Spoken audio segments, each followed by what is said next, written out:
September ತಿಂಗಳಲ್ಲಿ ವೃಷಭ ರಾಶಿಯವರಿಗೋಸ್ಕರ ಒಂದು ಅದ್ಭುತವಾದ ಗುಡ್ ನ್ಯೂಸ್ ಇದೆ.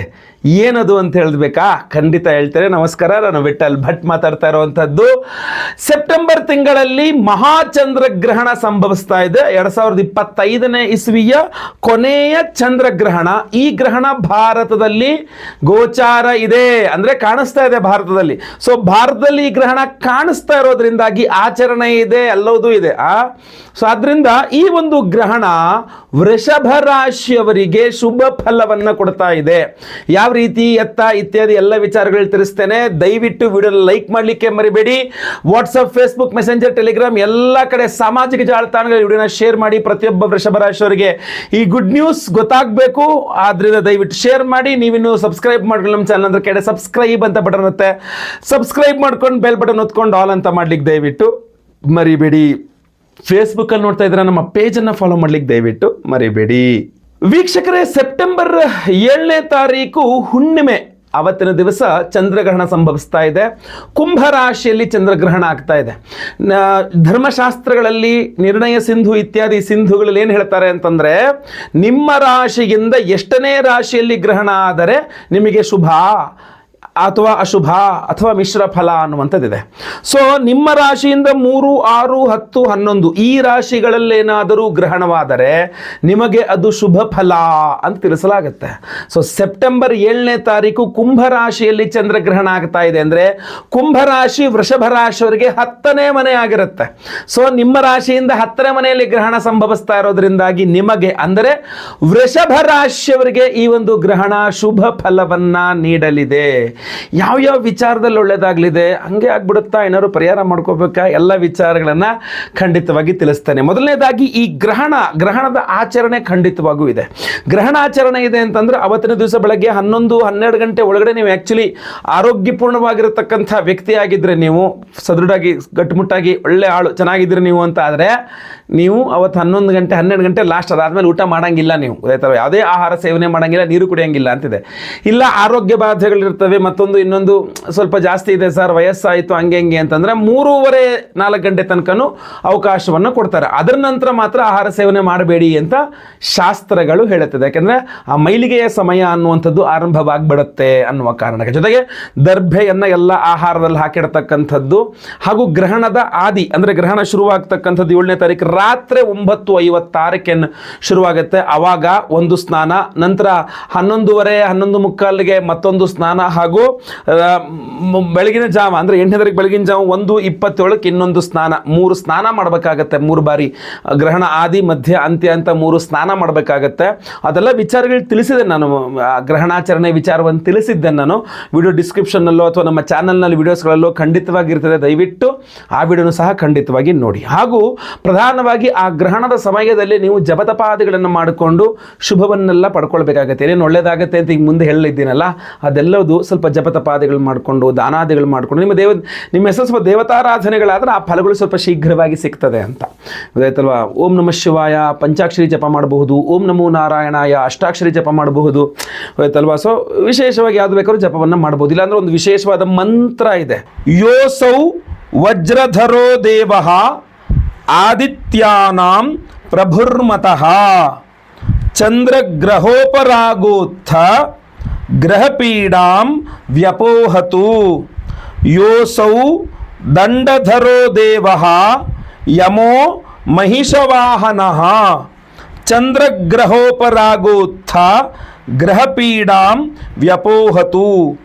ಯೋಸೌ ಶೂಲಧರೋ ದೇವಃ ಪಿನಾಕಿ ವೃಷವಾಹನಃ ಚಂದ್ರಗ್ರಹೋಪರಾಗೋತ್ಥ ಗ್ರಹಪೀಡಾಂ ವ್ಯಪೋಹತು. ಈ ಮಂತ್ರವನ್ನು ನೀವೊಂದು ಕಾಗದದಲ್ಲಿ ಬರೆದಿಟ್ಟುಕೊಂಡು ಗ್ರಹಣ ಮುಗಿದ ನಂತರ ಅಂದರೆ 8ನೇ ತಾರೀಕು ಬೆಳಗ್ಗೆ ಎದ್ದು ಸ್ನಾನ ಮಾಡಿ ಸ್ವಲ್ಪ ಅಕ್ಕಿ ಹಾಗೂ ಸ್ವಲ್ಪ ಉದ್ದಿನ ಬೇಳೆಯಲ್ಲಿ ಆ ಚೀಟಿ, ಆ ಪೇಪರ್, ಬರೆದಿರೋ ಪೇಪರನ್ನು ಇಟ್ಕೊಂಡು ಅದನ್ನು ಕೂಡ ದಾನವನ್ನು ಮಾಡುವಂಥ ಪದ್ಧತಿ ಇದೆ. ಹಾಗೂ ಜಪವನ್ನು ಸಹ ಅದೇ ಮಂತ್ರದಲ್ಲಿ ಮಾಡಬಹುದು, ಆಯ್ತಲ್ವಾ. ಎಸ್, ನೆಕ್ಸ್ಟ್ ಇನ್ನೂ ಬಹಳ ಪ್ರಮುಖವಾದ ವಿಚಾರ, ಏನೇನು ವೃಷಭ ರಾಶಿಯವರು ಒಳ್ಳೆಯದಾಗಲಿದೆ ಈ ಒಂದು ಪರ್ಟಿಕ್ಯುಲರ್ ಆಗಿರತಕ್ಕಂಥ ಚಂದ್ರಗ್ರಹಣದಲ್ಲಿ ಅಂತ ಕೇಳಲಿಕ್ಕೆ ಹೋದರೆ, ಅಂದರೆ ಬಹಳ ಪ್ರಮುಖವಾಗಿ ಕರ್ಮಸ್ಥಾನದಲ್ಲಿ ಗ್ರಹಣ, ಅಂದರೆ ಉದ್ಯೋಗ ವಿಚಾರ. ನಿರುದ್ಯೋಗಿ ವೃಷಭ ರಾಶಿಯವರಿಗೆ ಉದ್ಯೋಗ ಬೇಕು ಅಂದರೆ ಈ ಗ್ರಹಣ ಬಹಳ ಇಂಪಾರ್ಟೆಂಟು. ಈ ಗ್ರಹಣದಲ್ಲಿ ನೀವೇನಾದರೂ ದೇವತಾರಾಧನೆ ಸರಿಯಾಗಿ ಮಾಡಿಕೊಂಡೆ ಅಂದರೆ ನಿರುದ್ಯೋಗಿ ವೃಷಭ ರಾಶಿಯವರಿಗೆ ಉದ್ಯೋಗ ಸಿಗ್ತದೆ. ಗ್ರಹಣದ ಶುಭ ಫಲ. ಎರಡನೇದು, ಆಲ್ರೆಡಿ ಉದ್ಯೋಗದಲ್ಲಿ ಇರ್ತಕ್ಕಂಥ ವೃಷಭ ರಾಶಿಯವರು ಏನಾದರೂ ಒತ್ತಡದಲ್ಲಿದ್ದೀರಾ, ಟೆನ್ಷನ್ನಲ್ಲಿದ್ದೀರಾ, ಜಾಬಲ್ಲಿ ಕಷ್ಟದಲ್ಲಿದ್ದೀರಾ, ಜಾಬಲ್ಲಿ ಮೋಸ ಆಗ್ತಾ ಇದೆ, ಉದ್ಯೋಗದಲ್ಲಿ ಕಷ್ಟ ಆಗ್ತಾ ಇದೆ, ಸಮಸ್ಯೆ ಆಗ್ತಾ ಇದೆ, ಏನು ಯೋಚನೆ ಮಾಡೋ ಅವಶ್ಯಕತೆ ಇಲ್ಲ. ಈ ಗ್ರಹಣದಲ್ಲಿ ನೀವು ಚಂದ್ರನ ಆರಾಧನೆಯನ್ನು ಮಾಡಿಕೊಂಡ್ರೆ ನಿಮ್ಮ ಜಾಬ್ ರಿಲೇಟೆಡ್ ಪ್ರಾಬ್ಲಮ್ಗಳೆಲ್ಲವೂ ಸಹ ಸಾಲ್ವ್ ಆಗಲಿದೆ. ರಾಹು, ಶನಿ ಜೊತೆಗೆ ವಿಶೇಷವಾಗಿ ಚಂದ್ರ ಒಂದೇ ಗ್ರಹಣ ಆಗ್ತಿರೋದ್ರಿಂದ. ನೆಕ್ಸ್ಟ್ ಮೂರನೇದು, ಉದ್ಯೋಗ ಅಲ್ಲದೆ ಮತ್ತೆ ಇನ್ನೇನು ಮೂರನೇದಾಗಿ ಅಂತ ಕೇಳಿದ್ರೆ, ಚಂದ್ರ ವೃಷಭ ರಾಶಿಯವರಿಗೆ ತೃತೀಯಾಧಿಪತಿಯಾಗಿರ್ತಾನೆ.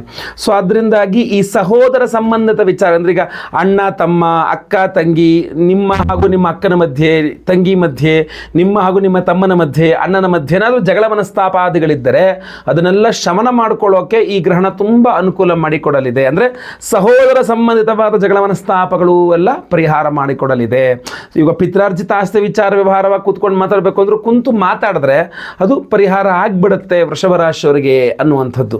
ಈ ವರ್ಷವೇ ಸ್ವಲ್ಪ ಚೆನ್ನಾಗಿದೆ ಅನ್ಸುತ್ತೆ ವೃಷಭ ರಾಶಿಯವರಿಗೆ. ಗುರುಬಲನೂ ಇದೆ, ಶನಿ ಬಲನೂ ಇದೆ, ಗ್ರಹಣ ಶುಭ ಫಲ ಇದೆ. ಸೊ ಅದ್ಭುತವಾದಂಥ ಸಮಯ. ಸ್ವಲ್ಪ ದೇವತಾರಾಧನೆಗಳು ಮಾಡಿಕೊಂಡು ಅದನ್ನೆಲ್ಲ ಅನುಕೂಲವಾಗಿ ಬರೋ ಥರ ಮಾಡ್ಕೊಳ್ಬೇಕು. ಅದು ಬಹಳ ಮುಖ್ಯವಾಗಿರತಕ್ಕಂಥದ್ದು. ಜೊತೆಗೆ ಈ ಗ್ರಸ್ತ ಚಂದ್ರನ ಪೂರ್ಣ ದೃಷ್ಟಿ ನಿಮ್ಮ ಚತುರ್ಥದ ಮೇಲೆ ಇರ್ತದೆ. ಅಲ್ಲಿಗೆ ಈ ತಾಯಿಯವರಿಗೆ ಆರೋಗ್ಯ ಬಾಧೆಗಳೇನಾದ್ರು ಇದ್ದರೆ, ನೀವು ವೃಷಭ ರಾಶಿಯವರಾಗಿದ್ದರೆ ತಾಯಿ ಆರೋಗ್ಯ ಸರಿ ಹೋಗುತ್ತೆ. ಅಷ್ಟೆಲ್ಲ ನಿಮ್ಮ ಹಾಗೂ ನಿಮ್ಮ ತಾಯಿಯ ನಡುವೆ ಜಗಳ ಮನಸ್ತಾಪಗಳಾಗಿದ್ದರೆ ಅದನ್ನು ಸರಿ ಮಾಡ್ಕೊಳ್ಬಹುದು. ವಿವಾಹಿತ ವೃಷಭ ರಾಶಿಯ ಸ್ತ್ರೀಯರಿಗೆ ತವರು ಮನೆಯೊಟ್ಟಿಗೆ ಸ್ವಲ್ಪ ಬಾಂಧವ್ಯ ಅನುಕೂಲ ಸರಿ ಮಾಡ್ಕೊಳ್ಬಹುದು. ಅಥವಾ ತವರು ಮನೆಯಿಂದ ಏನಾದರೂ ಸ್ವಲ್ಪ ನಿಮಗೆ ಬೇಕು, ಅವಶ್ಯಕತೆ ಇದೆ, ಸ್ವಲ್ಪ ಹಣಕಾಸಿನ ಅವಶ್ಯಕತೆ ಇದೆ, ಅಥವಾ ಬೇರೆ ಏನಾದರೂ ಸಹಾಯದ ಅವಶ್ಯಕತೆ ಇದೆ, ಖಂಡಿತವಾಗಿ ತವರು ಮನೆಯವರ ಸಪೋರ್ಟ್ ನಿಮಗೆ ತುಂಬ ಚೆನ್ನಾಗಿ ಸಿಗಲಿದೆ. ಬಹಳಷ್ಟು ಜನ ಹೆಣ್ಣುಮಕ್ಕಳು ತವರು ಮನೆಯ ಸಪೋರ್ಟ್ ಇಲ್ಲದೆ, ತವರು ಮನೆಯ ಬೆಂಬಲ, ತವರು ಮನೆಯ ಕಾಂಟ್ಯಾಕ್ಟೇ ಇಲ್ಲದೆ ಬಹಳ ದುಃಖ ಅನುಭವಿಸ್ತಿರ್ತಾರೆ. ಬಟ್ ಆ ಸಮಸ್ಯೆ ವೃಷಭ ರಾಶಿಯವರಿಗೆ ಖಂಡಿತವಾಗಿರೋದಿಲ್ಲ. ಈ ಚಂದ್ರಗ್ರಹಣ ತುಂಬ ಅಂದ್ರೆ ತುಂಬ ಸಹಾಯ ಮಾಡಲಿದೆ. ಅಷ್ಟೇ ಅಲ್ಲ, ಇನ್ನೂ ಮುಂದುವರ್ಕೊಂಡು ನೋಡ್ಕೊಂಡು ಹೋಗ್ತಾ ಇದ್ದರೆ ಈ ಚಂದ್ರಗ್ರಹಣದಿಂದ ನಿಮ್ಮಲ್ಲಿರ್ತಕ್ಕಂಥ ಖಿನ್ನತೆ ಅಥವಾ ಒಂಟಿತನ ಅಥವಾ ದುಃಖ ಅಥವಾ ಮೆಂಟಲ್ ಪ್ರೆಷರ್ ಅಂತ ಹೇಳ್ತೀವಲ್ಲ, ಮಾನಸಿಕ ಒತ್ತಡ, ಈ ದುಗುಡ, ಇದೆಲ್ಲ ಕಡಿಮೆ ಮಾಡ್ತದೆ. ಈ ಒಂದು ಚಂದ್ರಗ್ರಹಣ ನಿಮ್ಮಲ್ಲಿ ಧೈರ್ಯವನ್ನು ವೃದ್ಧಿ ಮಾಡುತ್ತೆ. ಅಥವಾ ಧೈರ್ಯವನ್ನು ಸರ್ವತ್ರ ಸಾಧನ, ನಡೆ ಮುಂದೆ ನುಗ್ಗಿ ನಡೆ ಮುಂದೆ ಅನ್ನೋ ಥರ, ನೋಡೋಣ ಆಮೇಲೆ ನೋಡೋಣ, ಫಸ್ಟ್ ಆಗ್ಬೇಕು ಅನ್ನೋ ಥರ ಒಂಥರ ಅದ್ಭುತವಾದ ಛಲ ಶಕ್ತಿಯನ್ನು ತುಂಬ ಚೆನ್ನಾಗಿ ಕೊಡುತ್ತೆ ಈ ಒಂದು ಪರ್ಟಿಕ್ಯುಲರ್ ಆಗಿರ್ತಕ್ಕಂಥ ಗ್ರಹಣ. ಅದಕ್ಕೆ ಹೇಳಿದ್ದು ನಾನು, ನಿರುದ್ಯೋಗಿ ಆದರೂ ಯೋಚನೆ ಮಾಡಬೇಡಿ, ಉದ್ಯೋಗ ಸಿಗುತ್ತೆ. ಉದ್ಯೋಗದಲ್ಲಿ ಟೆನ್ಷನ್ ಇದ್ರೂ ಯೋಚನೆ ಮಾಡಬೇಡಿ, ಉದ್ಯೋಗದಲ್ಲಿ ನಿಮಗೆಲ್ಲ ಅಭಿವೃದ್ಧಿ ಆಗಲಿದೆ, ಏನು ಯೋಚನೆ ಮಾಡುವ ಅವಶ್ಯಕತೆ ಇಲ್ಲ ಅಂತ. ಅದರಲ್ಲೂ ರಿಲೇಟೆಡ್ ಟು ಕೆಲವರು ವ್ಯವಹಾರಗಳು ಮಾಡ್ತಿರ್ತಾರೆ, ಆಟೋ ಓಡಿಸ್ತಾರೆ, ಕಾರ್ ಓಡಿಸ್ತಾರೆ, ಬಸ್ಸು, ಲಾರಿ, ಏನೋ ಸಂಚಾರ, ಟ್ರಾವೆಲ್ಲು, ಟೂರಿಸಮ್ಮು, ಟೂರಿಸ್ಟು, ಈ ರಿಲೇಟೆಡ್ ಆಗಿರ್ತಾರೆ.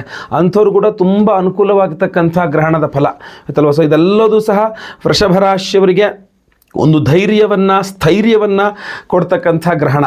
ಇನ್ನು ಈ ಎಲ್ಲ ವಿಚಾರವಾಗಿಂದಾಗಿ ಪರಿಹಾರಗಳು ಬಹಳ ಮುಖ್ಯವಾಗಿರ್ತದೆ. ಯಾಕೆಂದರೆ ಈ ಗ್ರಹಣದ ವಿಚಾರವಾಗಿ ನಾನು ಜಪ, ದಾನ ಇತ್ಯಾದಿಗಳ ವಿಚಾರಗಳು ನಿಮಗೆ ಏನು ತಿಳಿಸಿದ್ದೇನೆ, ಅದೇ ಥರ ನಾವು ನಿಮಗೋಸ್ಕರ ಮಾಡ್ತಕ್ಕಂಥ ವಿಶೇಷ ಪರಿಹಾರ ಇದೆ. ಆ ವಿಶೇಷ ಪರಿಹಾರ ಏನಪ್ಪಾ ಅಂತಂದರೆ, ವೀಕ್ಷಕರೇ, ಸೆಪ್ಟೆಂಬರ್ 7ನೇ ತಾರೀಕು ಚಂದ್ರಗ್ರಹಣದ ದಿವಸವೇ ನಮ್ಮ ಯಾಗಶಾಲೆಯಲ್ಲಿ ಚಂದ್ರಗ್ರಹಣ ಶಾಂತಿ ಹೋಮವನ್ನು ಮಾಡ್ತಾ ಇದ್ದೇವೆ. ಅಷ್ಟೇ ಅಲ್ಲ, ಬರೀ ಚಂದ್ರಗ್ರಹಣದ ದಿವಸ ಅಲ್ಲ, ಚಂದ್ರಗ್ರಹಣದ ದಿವಸ ಚಂದ್ರಗ್ರಹಣದ ಸಮಯದಲ್ಲಿಯೇ ನಾವು ವಿಶೇಷವಾಗಿ ಚಂದ್ರಗ್ರಹಣ ಶಾಂತಿ ಹೋಮವನ್ನು ಮಾಡ್ತಾ ಇದ್ದೇವೆ. ನೋಡಿ, ಗ್ರಹಣದ ಸಮಯದಲ್ಲಿ ಮಾಡುವ ದಾನ, ಗ್ರಹಣದ ಸಮಯದಲ್ಲಿ ಮಾಡುವ ತರ್ಪಣ, ಗ್ರಹಣ ಸಮಯದಲ್ಲಿ ಮಾಡುವ ಜಪತಪಾದಿಗಳು ಹಾಗೂ ಗ್ರಹಣ ಸಮಯದಲ್ಲಿ ಮಾಡತಕ್ಕಂಥ ಹೋಮ ಯಜ್ಞಯಾಗಾದಿಗಳು 10 ಪಟ್ಟು 100 ಪಟ್ಟು 1000 ಪಟ್ಟಷ್ಟು ಫಲ ಕೊಡ್ತದೆ ಅಂತ ಶಾಸ್ತ್ರಗಳು, ಧರ್ಮಶಾಸ್ತ್ರ ಗ್ರಂಥಗಳು ನಮಗೆ ಉಲ್ಲೇಖಿಸುತ್ತೆ, ತಿಳಿಸುತ್ತೆ. ಗ್ರಹಣ ಸಮಯದಲ್ಲೇ ಮಾಡು, ಹೋಮ ಮಾಡ್ತೀಯ ಗ್ರಹಣ ಸಮಯದಲ್ಲಿ ಮಾಡು ಅಂತ. ಅದಕ್ಕೆ ಗ್ರಹಣ ಸಮಯವನ್ನು ಪರ್ವಕಾಲ ಅಂತ ಕರಿತೀವಿ. ನೋಡಿ, 7ನೇ ತಾರೀಕು ರಾತ್ರಿ 9:56 ಶುರುವಾಗುವಂತಹ ಗ್ರಹಣ ಮಧ್ಯರಾತ್ರಿ ಬೆಳಗಿನ ಜಾವ 1:27 ತನಕ ಇದೆ ಅಂತಂದರೆ 3:31 ತನಕ ಗ್ರಹಣ ಸಿಗುತ್ತೆ. ಭರ್ಜರಿ 3:30 ಗಂಟೆ ಗ್ರಹಣ ಸಿಗುತ್ತೆ. ಸೊ ಆದ್ದರಿಂದ ಅವತ್ತಿನ ಸಹ ನಾವು ಚಂದ್ರಗ್ರಹಣದ ಸಮಯದಲ್ಲೇ ರಾತ್ರಿಯೇ ನಾವು ಚಂದ್ರಗ್ರಹಣ ಶಾಂತಿ ಹೋಮವನ್ನು ಮಾಡ್ತಾ ಇದ್ದೇವೆ. ಇದ್ರ ಕಾಲ ಶುರುವಾದಾಗ ಅಂದರೆ ಸಾಯಂಕಾಲದಿಂದಲೇ ಅದೇನು ನಮ್ಮದು ಆ ನಿಷಿದ್ಧ ಕಾಲ ಶುರುವಾಗುತ್ತೆ ಆ ಸಮಯದಲ್ಲಿಯೇ ಸಂಕಲ್ಪ ಸೇವೆಯು ಕೂಡ ಮಾಡ್ತೇವೆ. ಅಂತಂದರೆ ಯಾರ್ಯಾರು ಸಂಕಲ್ಪ ಸೇವೆ ಕೊಡ್ತಾರೋ ಆ ಸಂಕಲ್ಪ ಲೈವ್ ಇರುತ್ತೆ ನಿಮ್ಮ ಸಂಕಲ್ಪ ಸೇವೆ. ಸೊ ಲೈವಲ್ಲಿ ಚಂದ್ರಗ್ರಹಣದ ದಿವಸ ಲೈವಲ್ಲಿ ನಿಮ್ಮ ಹೆಸರು ಸಂಕಲ್ಪ ಆಗುತ್ತೆ.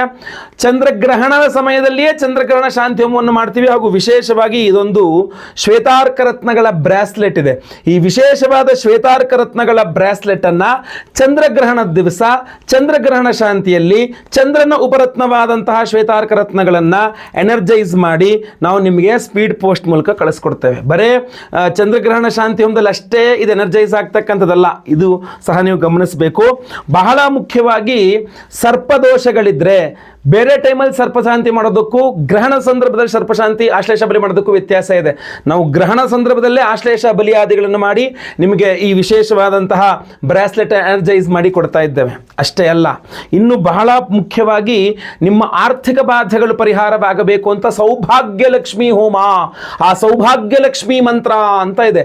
ಆ ವಿಶೇಷವಾದ ಸೌಭಾಗ್ಯ ಲಕ್ಷ್ಮಿ ಮಂತ್ರವನ್ನು ಚಂದ್ರಗ್ರಹಣದ ದಿವಸ ಚಂದ್ರಗ್ರಹಣ ಸಮಯದಲ್ಲಿಯೇ ಸೌಭಾಗ್ಯ ಲಕ್ಷ್ಮಿ ಹೋಮವನ್ನು ಮಾಡಿ ಅದರಲ್ಲೂ ಈ ಬ್ರಾಸ್ಲೆಟ್ ಎನರ್ಜೈಸ್ ಆಗುತ್ತೆ. ನಿಮ್ಮ ಆರ್ಥಿಕ ಬಾಧೆ, ಸಾಲ ಬಾಧೆಗಳು ಎಲ್ಲ ಪರಿಹಾರವಾಗಬೇಕು ಅಂತ ನೀವು ಜಸ್ಟ್ ಆಲೋಚನೆ ಮಾಡಿ, ಇಮ್ಯಾಜಿನ್ ಮಾಡಿ, ಗ್ರಹಣದ ಸಮಯ ಪರ್ವಕಾಲದಲ್ಲಿ ಎನರ್ಜೈಸ್ ಆಗುವಂತಹ ಒಂದು ಬ್ರಾಸ್ಲೆಟ್ ಎಷ್ಟು ಪವರ್ಫುಲ್ ಆಗಿರ್ತದೆ ಅಂತ. ಅಷ್ಟೇ ಅಲ್ಲ, ನೀವು ಏನನ್ನು ಚಿಂತನೆ ಮಾಡಿದ್ರೆ ಅದನ್ನು ಕೊಡ್ತಕ್ಕಂಥದ್ದು ಚಿಂತಾಮಣಿ ಗಣಪತಿ ಅಂತ ಬಹಳ ಪವರ್ಫುಲ್. ಆ ಚಿಂತಾಮಣಿ ಗಣಪತಿ ಮಂತ್ರ ಅಂತ ಬರ್ತೀಗ ಕೆಲವರಿಗೆ ಉದ್ಯೋಗ ಇಲ್ಲ, ಅವರಿಗೆ ಉದ್ಯೋಗ ಬೇಕು. ಇನ್ನು ಕೆಲವರಿಗೆ ಉದ್ಯೋಗದಲ್ಲಿ ಪ್ರಮೋಷನ್ನು ಇತ್ಯಾದಿ ಸ್ಯಾಲ್ರಿ ಹೈಕು ಟ್ರಾನ್ಸ್ಫರ್ ಬೇಕು. ಇನ್ನು ಕೆಲವರಿಗೆ ವ್ಯಾಪಾರ ಬೇಕು, ಇನ್ನು ಕೆಲವರಿಗೆ ಹಣಕಾಸು ಬೇಕು, ಕೆಲವರಿಗೆ ಮದುವೆ ಆಗಿಲ್ಲ ಮದುವೆ ಆಗಬೇಕು, ಕೆಲವರಿಗೆ ಮದುವೆ ಆಗಿದೆ ಮಕ್ಕಳಾಗಿಲ್ಲ ಮಕ್ಕಳಾಗಬೇಕು, ಇನ್ನು ಕೆಲವರಿಗೆ ಆರೋಗ್ಯ ಬೇಕು. ಒಬ್ಬೊಬ್ಬರಿಗೆ ಒಂದೊಂದು ಬೇಕಾಗುತ್ತೆ. ಒಬ್ಬೊಬ್ಬರ ಚಿಂತನೆ, ಒಬ್ಬೊಬ್ಬರ ಕಾಮನೆ ಒಂದೊಂದು ರೀತಿಯಲ್ಲಿ ಇರ್ತದೆ. ಅವ್ರಿಗೆ ಏನೋ ತುಂಬ ಬೇಕು ಅವಶ್ಯಕತೆ ಇರ್ತದೆ.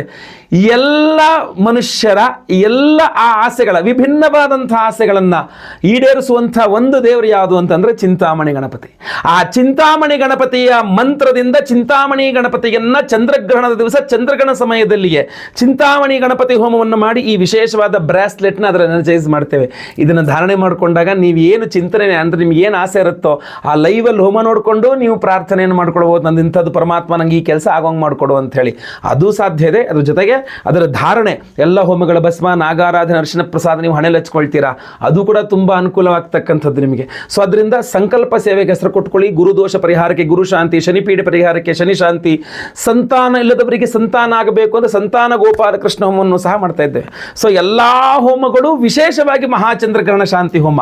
ಒಬ್ಬರಿಗೆ ಒಂದೇ ಸಂಕಲ್ಪ ಸೇವೆ ಸ್ಕ್ರೀನ್ ಕಾಣುವಂಥ ನಂಬರಿಗೆ ನೀವು ನಿಮ್ಮ ಹೆಸರು, ಗೋತ್ರ ಗೊತ್ತಿದ್ರೆ, ನಕ್ಷತ್ರ ಗೊತ್ತಿದ್ರೆ, ರಾಶಿ ಗೊತ್ತಿದ್ರೆ ಖಂಡಿತವಾಗಿ ನಮಗೆ ವಾಟ್ಸಪ್ ಮಾಡಿಬಿಡಿ ಬೇಗ. ಹಾಗೂ ಬೇಗ ರಿಜಿಸ್ಟರ್ ಮಾಡ್ಕೊಳ್ಳಿ. ಯಾಕಂದರೆ ಬಹಳ ಒಂದು ಲಿಮಿಟೆಡ್ ಆಗಿರ್ತಕ್ಕಂಥ ಸ್ಟಾಕು, ನಮ್ಮ ಸ್ಟಾಕ್ ಖಾಲಿ ಆಗೋಯ್ತು ಅಂದರೆ ನಾವು ಆಮೇಲೆ ಮತ್ತೆ ಪುನಃ ಸಂಕಲ್ಪ ಸೇವೆ ತೊಗೊಳಕ್ಕಾಗಲ್ಲ, ಪ್ರಸಾದ ಬೇಗ ಕಳ್ಸೋಕ್ಕಾಗಲ್ಲ ಅನ್ನೋ ಕಾರಣಕ್ಕೆ. ಸೊ ಅದರಿಂದ ಬೇಗ ಬೇಗ ನಿಮ್ಮ ವಿವರಗಳನ್ನು ವಾಟ್ಸಪ್ ಮಾಡ್ಕೊಳ್ಳಿ. ಲೈವಲ್ಲಿ ಮೆಸೇಜ್ ಸಂಕಲ್ಪ ಆಗುತ್ತೆ. ಗ್ರಹಣದ ಸಮಯದಲ್ಲಿಯೇ ಚಂದ್ರಗ್ರಹಣ ಶಾಂತಿ ಹೋಮ ಆಗುತ್ತೆ. ಹಾಗೂ ಗ್ರಹಣದ ಮರುದಿನ ನಿಮಗೆ ಸೋಮವಾರ ಅವತ್ತು ರಾತ್ರಿ ಎಲ್ಲ ಹೋಮ ಆಗಿರುತ್ತೆ. ಸೊ ಬೆಳಗ್ಗೆ ಎಲ್ಲ ಪ್ಯಾಕಿಂಗ್ ಆಗಬೇಕಾಗುತ್ತೆ. ಸೊ ನಿಮಗೆ ಮಂಗಳವಾರ ನಾವು ಇಲ್ಲಿಂದ ಪ್ರಸಾದವನ್ನು ಕಳಿಸ್ಕೊಡ್ತೇವೆ. ಸೊ ನಿಮಗೆಲ್ಲರಿಗೂ ಸಹ ಪೋಸ್ಟಲ್ಲಿ ಬರ್ತದೆ. ಆ ಪೋಸ್ಟಲ್ಲಿ ನಿಮಗೆ ಸ್ಪೀಡ್ ಪೋಸ್ಟಲ್ಲಿ ಒಂದು ವಿಶೇಷವಾದಂತಹ ಬ್ರಾಸ್ಲೆಟ್ ಇರುತ್ತೆ ಧಾರಣೆ ಮಾಡ್ಕೊಳ್ಳೋಕ್ಕೆ. ಇದ್ರ ಜೊತೆಗೆ ಎಲ್ಲ ಹೋಮಗಳ ಭಸ್ಮ, ನಾಗಾರಾಧನೆ, ಅರ್ಶನ ಪ್ರಸಾದ ಎಲ್ಲದೂ ಸಹ ಅದರಲ್ಲಿ ಹಾಕಿ ಕಳಿಸ್ಕೊಡ್ತೇವೆ. ಖಂಡಿತವಾಗಿ ಪ್ರತಿಯೊಬ್ಬರು ಬ್ರಾಸ್ಲೆಟ್ ಧಾರಣೆ ಮಾಡ್ಕೊಳ್ಳಿ, ಪ್ರಸಾದ ಹಣೆಯಲ್ಲಿ ಇಟ್ಕೊಳ್ಳಿ, ಪ್ರಾರ್ಥನೆ ಮಾಡ್ಕೊಳ್ಳಿ. ಖಂಡಿತವಾಗಿ ನಿಮಗೆ ಅನುಕೂಲ ಆಗುತ್ತೆ. ಜೊತೆಗೆ ಬಹಳ ಇಂಪಾರ್ಟೆಂಟು, ಒಂದು ಚಂದ್ರ ಬಿಂಬವನ್ನು ಕಳಿಸ್ಕೊಡ್ತೇನೆ. ಆ ಪರ್ಟಿಕ್ಯುಲರ್ ಚಂದ್ರ ಬಿಂಬನ ಮಾತ್ರ ನೀವು ಒಂದು ಬೊಗಸೆ ಅಕ್ಕಿಯಲ್ಲೋ ಅಥವಾ ಒಂದು ಬೊಗಸೆ ಉದ್ದಿನ ಬೇಳೆನಲ್ಲೋ ಅದನ್ನು ಇಟ್ಬಿಟ್ಟು ಮನೆ ಹತ್ತಿರದಲ್ಲಿರುವ ಯಾವುದಾದ್ರು ದೇವಸ್ಥಾನದಲ್ಲಿ ಅರ್ಚಕರಿಗೆ ದಾನ ಮಾಡಿಬಿಡಿ. ಖಂಡಿತವಾಗಿ ಅನುಕೂಲವಾಗುತ್ತೆ. ಇಲ್ಲಿ ತನಕ ವಿಡಿಯೋ ನೋಡಿದ್ದೀರಾ? ಓಂ ನಮೋ ನಾರಾಯಣಾಯ ಅಥವಾ ಓಂ ನಮಃ ಶಿವಾಯ ಅಂತ ಕಮೆಂಟ್ ಮಾಡಿ.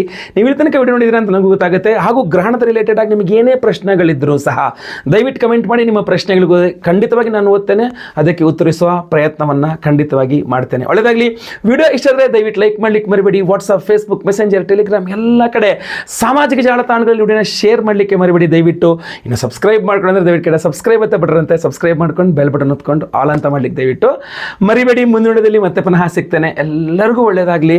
ಲೋಕ ಸಮಸ್ತ ಸುಖಿನೋ ಭವಂತು. ನಾರಾಯಣ ನಾರಾಯಣ ನಾರಾಯಣ.